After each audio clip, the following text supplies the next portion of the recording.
Lolos dari kecelakaan pesawat hingga sempat koma, tak membuat perempuan ini trauma.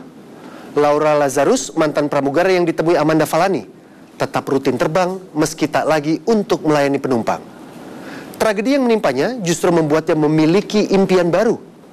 Kepada Amanda Falani, Laura menceritakan pengalamannya ketika maut di depan mata. Juga kisah hidupnya yang kini menjadi inspirasi banyak orang.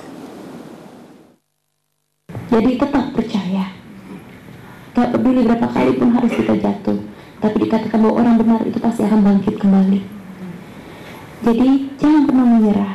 Karena sosok perempuan ini tak pernah bercita-cita menjadi seorang motivator yang menumbuhkan semangat bagi orang-orang di sekelilingnya. Ternyata Tuhan memberhentikan saya dari jadi pramugari manusia dipindahkan untuk jadi pramugarinya Tuhan sendiri. Tapi inilah profesi yang dijalani Laura Lazarus sepenuh hati saat tak lagi dapat terbang bebas.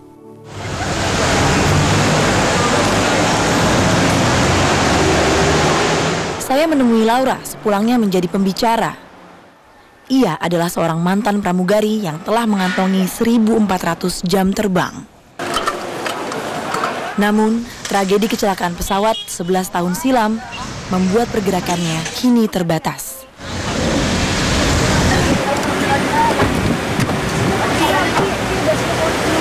Berapa kali keadaan darurat sampai akhirnya terjadi kecelakaan yang Mbak Lala alami selama menjadi pramugari? 2 kali. Dari kecelakaan yang pertama, 5 bulan kemudian saya mengalami lagi kecelakaan. Cuma 1 tahun ketika menghadapi perjalanan sebagai seorang pramugari. Ternyata pada waktu itu saya mengalami kecelakaan, di mana pesawat pada waktu rute dari Jakarta ke Palembang, pesawat ini keluar landasan dan orang menamakan itu over runway. Pada waktu itu roda depannya itu terbenam lumpur, dan di situ saya merasakan ketakutan yang luar biasa. Apa pertama kali peringatan dari pilot? Jadi pada waktu itu ketika dalam penerbangan berlangsung, cuacanya memang sangat buruk sekali. Dan pada waktu pesawat ini mau mendarat, yang tadi keluar landasan. Ketika saya lihat senior saya, wajahnya pucat sekali. Dan dari kokpit saya dengar brace for impact.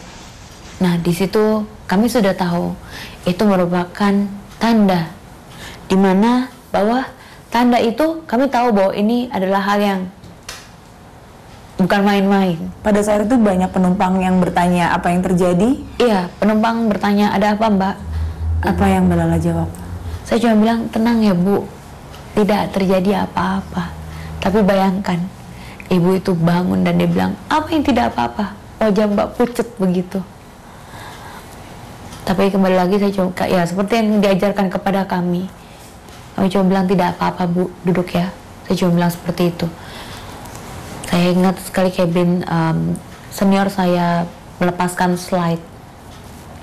Dan kami mengevakuasi penumpang satu persatu untuk keluar.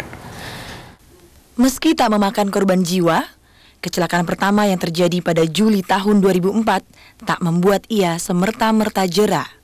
Ia tetap bertugas dan lepas landas karena menjadi pramugari adalah impiannya sejak kecil. Saya kepengen banget jadi pramugari karena menurut saya pramugari itu pokoknya keren banget.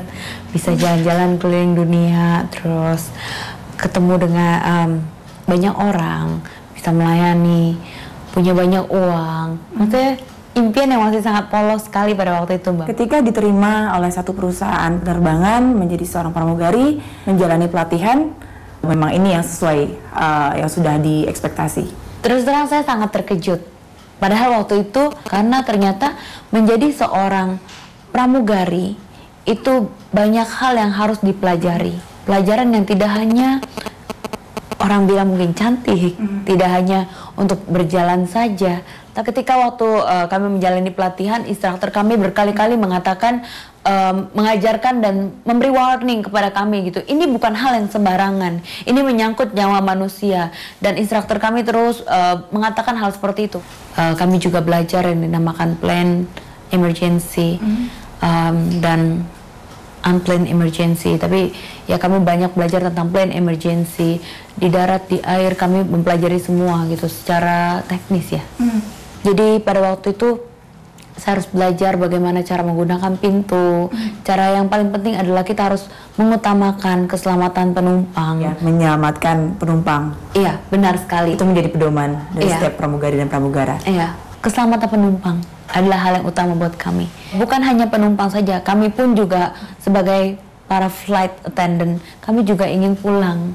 Kami juga tidak mau dalam tugas tiba-tiba kecelakaan. Tapi di sisi lain kami mengerti bahwa ini profesi yang kami jalani dan kami tahu sewaktu-waktu nyawa kami pasti akan pergi.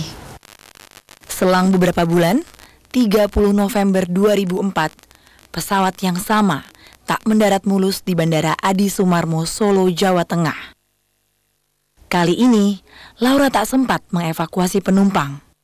Sebanyak 23 nyawa pun melayang. Kecelakaan yang kedua adalah kecelakaan yang terparah. Pada waktu itu, dalam penerbangan dari Jakarta ke Solo, pesawatnya pada waktu mendarat, pesawat itu keluar landasan, nabrak pagar dan berhentinya di atas kuburan. Dan saya bersama dengan senior saya yang juga sahabat saya, yang kami pernah mengalami kecelakaan sama-sama di kecelakaan yang pertama. Memang sebelumnya tidak ada peringatan apa-apa sama sekali. Tidak ada. Cuaca buruk? Iya, cuaca buruk selama penerbangan berlangsung. Dan terjadinya cepat sekali. Dalam hitungan berapa detik? Cepat sekali. Yang kami cuma bisa dengar bunyi berak, keras sekali. Dan bersama dengan itu tubuh saya terlempar sangat jauh sekali. Setelah dengar bunyi berak, badan saya itu terlempar dan yang saya ingat hari itu saya seperti dipukulin banyak orang karena kencang sekali, ada banyak barang menghantam badan saya. Jadi setelah kejadian itu, Mbak Lara sempat koma?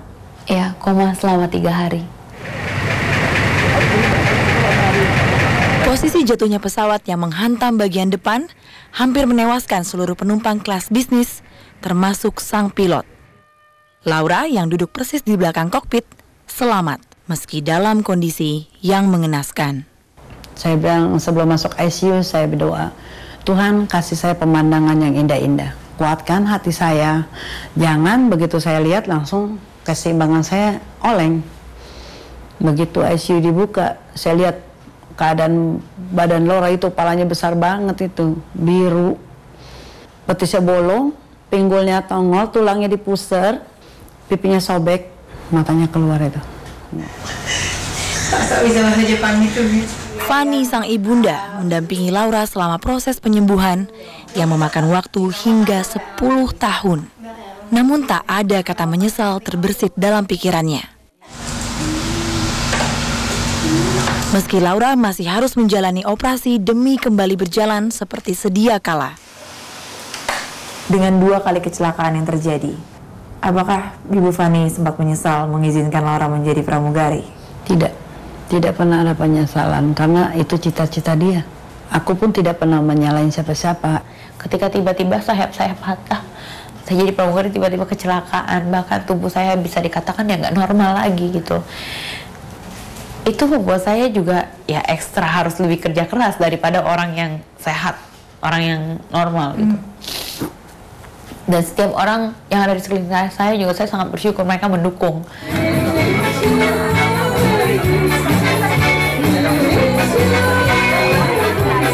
Semangat hidupnya yang tinggi menjadi inspirasi banyak orang. Melalui buku The Unbroken Wings, Laura menyebarkan motivasi untuk bangkit dari keputusasaan. Meski harus meninggalkan impian lama, kini Laura telah menjalani impiannya yang baru. Nggak taunya setelah buku itu tersebar, sekarang banyak sekali orang yang mengundang saya untuk ke tempat-tempat mereka. Tidak hanya garis ujung paling selatan Indonesia, tapi bahkan sampai ke kota-kota, bahkan sampai ke bangsa-bangsa. Dan saya rasa nggak ada waktu untuk saya berpikir trauma. Itu akan hanya menghabiskan tenaga saya untuk bisa menghadapi trauma itu sendiri. Jadi benar-benar saya rasa nggak ada lagi trauma untuk naik pesawat. Pemirsa, usai sudah 360 kali ini, kami akan hadir kembali setiap Sabtu pukul 9 malam waktu Indonesia Barat. Saya Putra Nababan, terima kasih. Sampai jumpa.